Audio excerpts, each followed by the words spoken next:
Hey guys, this is Aiden Niable here. This is my first YouTube video. This is a UFC based YouTube channel and I'm going to be talking about pre-fight predictions, post-fight reactions and stylistic breakdowns or stylistic matchups that I'm going to break down. I'm really excited about this. I'm personally very passionate about the UFC and I love talking about it. And I've got plenty of ideas in the future for videos. So I'm starting off here with my first video and we're going to be talking about Conor McGregor versus Max Holloway. This is a huge fight. Conor's been off for 5 years. This fight's huge. I'm going to get right into it and talk about it. Yep, so this is on International Fight Week, main event, July 12th. UFC 329, welterweight bouts, which is actually an interesting factor about this. So we're going to get into their profiles. Conor's 37 while Max is 34. Most people would think 37, you're a bit old, you're a bit past it. I don't really think it's going to make a huge factor considering Max. It's only a 3-year age difference. And yeah, maybe it'd be a bit different if it was 37 and 29, the age difference. But it's only 3 years, so that's not something I'm going to talk about too much. Fights, total fights for Conor, he's had 28 and Max has had 36, so Max has had a little bit more experience in his career. Records for Conor, his record is 22 and 6, and Max's record is 27 and 9. So pretty records. Pretty records from the both of them. Submissions, only 1 for Conor in his whole career and 2 for Max in his whole career. These guys are stand-up guys. The height, Max is 5'11" and Conor's 5'8". So Max is a little bit taller. The weight is 170 pounds. So that's welterweight bout. We'll talk about that more in a sec. Conor's actually got the reach advantage here, 74 inch reach advantage over Max's 68-inch reach. The notorious versus the blessed. Let's get into it. Welterweight fight. I personally find that really interesting because Max has never fought at welterweight before. This is his welterweight debut, but Conor does have experience at welterweight against Cowboy Cerrone, so which he got a win against. So that side of things may favour Conor a little bit, so that's interesting. The long layoff for Conor is and the elephant in the room you can't ignore. His last fight was 11th of July in 2021, which is 5 years ago. Has he been disciplined? Has he been training as much as some of these other fighters? Because you see videos of him online. He's partying a lot, loves to have a lot of fun. He's rich. He's got so much money. I'm surprised he's even come back to this fight. Very surprising, but I am very intrigued and excited for it. So the other thing could be, does Conor just want us to make the world think he's doing this stuff to make the world think that he is not switched on and disciplined when he may be? Not sure if that's the case. Also want to talk about one big thing here, what a win could do, what position a fighter would be in if they secure a win here. So for Conor, it's Calabunga, dude. You know how the UFC go about it. They're going to go straight to the title shot. Everyone's saying just engage you. I don't think so. I don't think so. Here's why. Because Conor's won the featherweight title before. He's won the lightweight title before. I don't see why. He's huge now. He would struggle to get down to 170 in my opinion. I don't think he's going to... If he beats Max, I don't think he wants to go down and versus Gagey. I think it's too much weight to cut. I don't think he can do it anymore. I think they'll give him straight to the winner of Islam versus Ian Gay, which I am certain I will be doing a video about in the future. That whole fight card, UFC 330. Anyway, back to what I'm talking about. These guys have fought before. McGregor and Holloway fought in August 18th, 2013. That was 13 years ago. Yeah, that's quite some time. Things have changed since then. They're not babies anymore. And we've got to talk about the odds because we got to. Minus 220 favourite from Max Holloway. I'm surprised he's not a bigger favourite. And Conor McGregor's a plus 180 underdog. Again, surprised he's not a bigger underdog. No current UFC champion was even in the UFC when Max Holloway and Conor last fought. So that could just tell they hadn't even had their first fight in the UFC, any of the champions, when these two last fought. That's huge, and that includes the women's division too. So you can't put too much stock in how their first fight played out, because it was 13 years ago. Times have changed since then. Alright, we've gone through their profiles. Let's get into the actual fight. We're going to talk about their notable wins and losses first of all. So for Max, his notable wins is Charles Oliveira down at featherweight with his weird, like, sort of neck injury thing. He curled up. Anthony Pettis brawled him against the cage and got the TKO stoppage. Jose Aldo twice. That is huge. Frankie Edgar, another big name. Moving up to lightweight, he beat Justin Gaethje face flat down to the canvas in the last second of the last round. And Dustin Poirier, for Poirier's retirement fight, is also at lightweight. They're the main wins that everyone will know, but I also got to point these out here because this will just tell you like how good Max Holloway is. His other wins include with Brian Ortega, Yair Rodriguez, Calvin Kattar, which he had that masterclass against, Jeremy Stevens, Cub Swanson, the Korean Zombie, and Arnold Allen. Arnold Allen's still killing it these days, doing pretty good, so that's a good win there. Notable losses for Holloway: Dustin Poirier twice, armbar in the first fight, and decision in the second fight. I don't believe he put the weight on right in the second fight. He looked better in the third fight. And Conor McGregor, we know that. Conor McGregor beat him Holloway in the first fight by unanimous decision. He showed to face through some adversity after he was injured, get away from his striking style because he had to, because of his injuries. He was incapable of fighting his usual way, faced adversity, won a unanimous decision utilising his wrestling and stuff. So he's proven he can go that route if he needs. Anyway, other losses: Volkanovski 3 times. Let's go, the GOAT. No one, you can't beat Volk. There's no harm in that. Ilia Topuria knocked him out, so that's not a sad loss either. And same with Charles Oliveira. That's not much stock loss from that. Notable wins for Conor: Max Holloway, Dustin Poirier. These are featherweight. Chad Mendes for the interim belt. Jose Aldo, champion, can't deny that. Undefeated for ages. Eddie Alvarez, when he went up to lightweight to get double champ status, knocked out Eddie Alvarez in a beautiful performance, who was also champ at the time. And Donald Cerrone at welterweight. He got out there pretty quickly in the first round. As we spoke about earlier, but notable losses: Nate Diaz.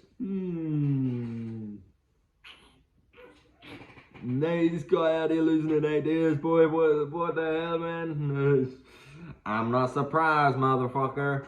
But he's also got a win over Nate Diaz too in their second fight by decision. But he got subbed by Nate in the first fight, so he's got a lot of wins to Nate. He's also lost to Khabib, and he's lost to Poirier twice.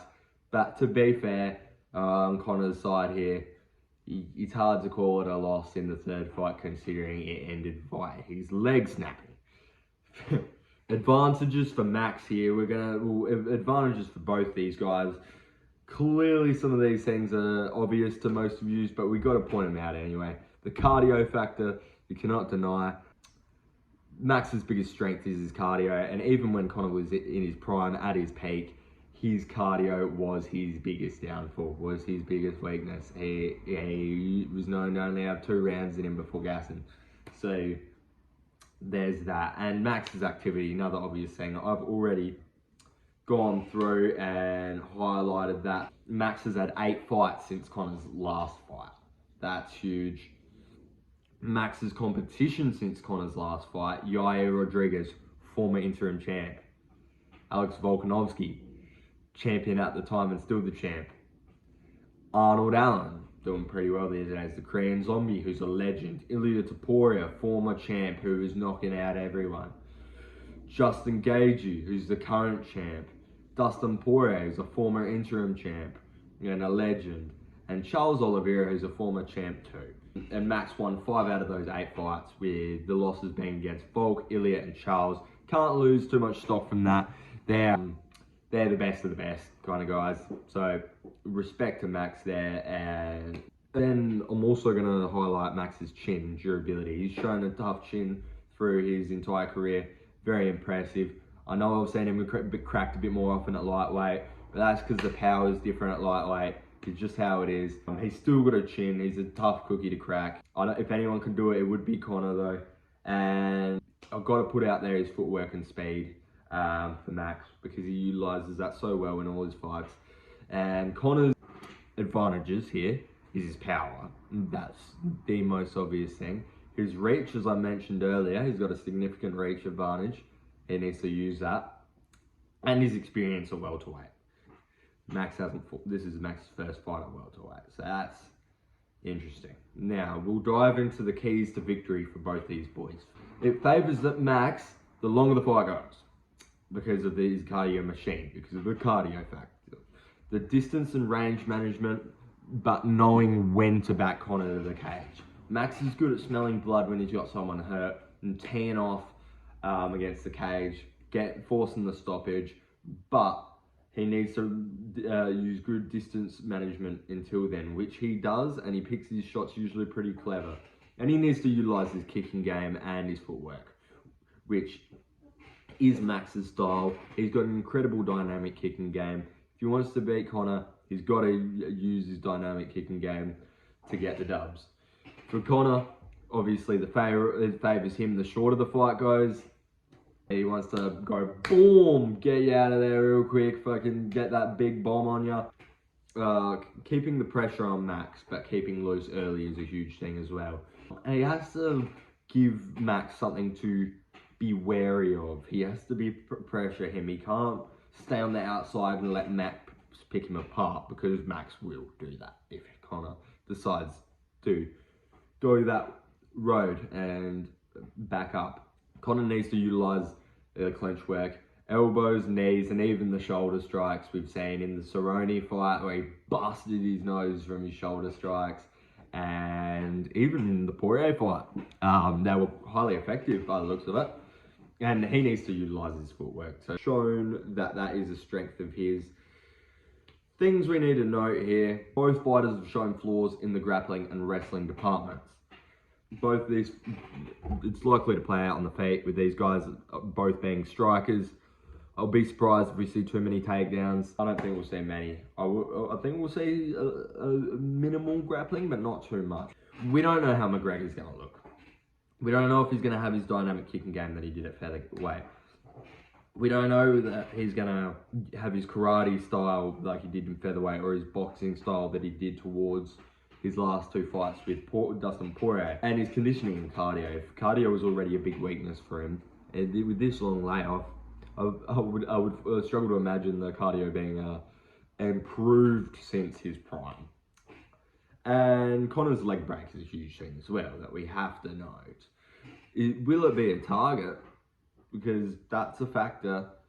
Will it affect his power? Pushing off your legs, and will it change his style to whether it will go in the direction of the boxing or karate style? Another thing is, how is Max going to look at his welterweight debut? Will it affect his speed, his movement, and his cardio, which are all his best strengths, with carrying around this extra weight?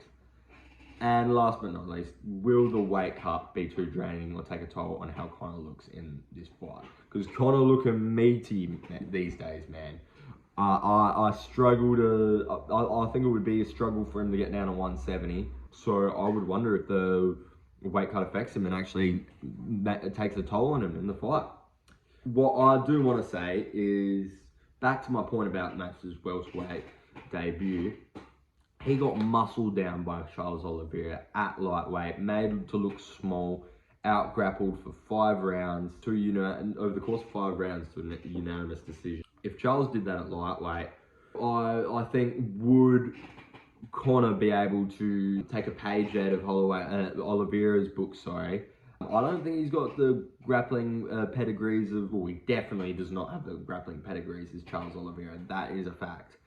But how will Max manage with a potential couple takedowns from Conor at welterweight if he was so easily muscled down at lightweight? Is the weight going to affect that aspect of things? Max's striking, I've got to highlight his pros here. The jab and the 1-2, highly effective. He loves it and I love watching it. Beautiful stuff. His low kicks and his body kicks at range. His body hooks when he's got them, when he smells blood in the water against the cage, he rips those body hooks, really forces that stoppage, and it's honestly painful to watch sometimes, and his relentless pressure. But his cons is Max absorbs too many strikes. I think he may have the most strikes absorbed in UFC history, but and he's not going to show up. I know Max Holloway. Let's be real. He lost the BMF belt, but Max is still the BMF. Let's go. Point down. Let's go. He is. He's the baddest motherfucker. He's not going to shy away from a brawl against a power puncher in Conor, which could be his downfall. The way I'm going to describe the difference between those two is Max is like an Uzi, like a machine gun. Where Conor's like a fucking sniper, man. He's waiting, he wants to counter you, wait for you to throw him, and boom! Get you out of there, put you to sleep with just those few minimal shots as possible, where Max would just put hands on you all fucking day, man. Conor's striking, his pros, deadly left hand. Everyone knows that one. Don't want to be hit by it. Clean 1-2 as well. I got a shout out there. And countering ability, second to none. His dynamic kicking game, if he comes with that style, he has incredible kicks, so bring it. His cons, he's back against the cage. Now, I remember in that Poirier, his second fight with Poirier, he got knocked out by Poirier, and he seemed like he got a little bit too comfortable against the cage. Can't be comfortable against the cage against Max, because that's where Max does some of his best work, and he will tee off on you. And Conor can't rely on his hands here. He needs to use, this is not boxing, this is MMA. Use your whole game, use your clench. Grappling, wrestling, and submission game. And talk about the pros and the cons for both of them. For Conor, he used his wrestling to beat Max in the first fight, as I said earlier. He did that because he was injured and got an injury throughout the fight and was incapable of continuing to fight the way that he's comfortable doing, but he showed he could face adversity. I won't put too much stock into it because this was 13 years ago, but he still showed that he was capable of winning a fight using his wrestling. And underrated clench game for Conor. He seriously is underrated. Conor's cons, 2 submission losses by rear naked choke. And he's shown flaws in takedown defense. Now, Conor's takedown defense is good. It is, and I don't think Max is even going to shoot him anyway. But he's still shown flaws in there. Next, we got Max. His pros. He's actually got 2 submission wins in the UFC, where Conor's got 0 submissions in the UFC. And Max is pretty difficult to control on the ground. I can't lie. I can't remember. Besides that Charles Oliveira fight, I can't really remember him getting controlled by anyone really on the ground for very long. Max's cons, he's shown flaws against grapplers and in takedown defense, very similar to Conor in that sense. Fact here, I'm going to put out, every fight Max Holloway has lost, he has been taken down. So that's important. And both fighters clearly have issues with getting their backs taken. My final prediction, for me it's Max Holloway via KO/TKO. The reason being the level of competition he's faced since Conor's last fight. As I mentioned earlier, the amount of former champions, interim champions, former interim champions in that list is second to none. You cannot ignore that fact, where Conor's, the only 2 champions he beat was Jose Aldo and Eddie Alvarez, I believe. And the cardio comparison's too big. Max's biggest strength, Conor's biggest weakness. I don't need to go any more into that. And there's too many questions about how Conor is going to look coming into this fight, as I mentioned earlier too. Personally, I'll be super surprised if Conor makes it past the first 2 rounds without a KO/TKO stoppage. I'll be very impressed if he does get past that. I can see a world where Conor shoots 1 or 2 times, but does he possess the skills to keep him on the ground, control him, maybe get some ground and pound shots on to the point where it makes an influence in the fight for him? I would be surprised if he does that too. I think Max is going to pop up relatively straight away if Conor takes him down there. It'll just tire Conor out more. I expect Conor to utilise his clinch game. And I will say, if this was a 3-round fight, my final prediction may have been different. But because it's a 5-round fight, I think Max all day. Cardio all day. Conor's never looked good past the 3rd round, really. So, got to be Max for me. This is the end of this video. I've covered everything there I think I need to. Thanks for listening if you stayed the whole time. This is my first video. I'm very excited for the future of putting out content about UFC. I've got plenty of ideas. My confidence is only going to grow, and I'm only going to like it more and more if I keep getting support on this journey. So I want to thank you guys for watching, and I'm going to promise you guys there's going to be so much more content coming out. Thanks guys.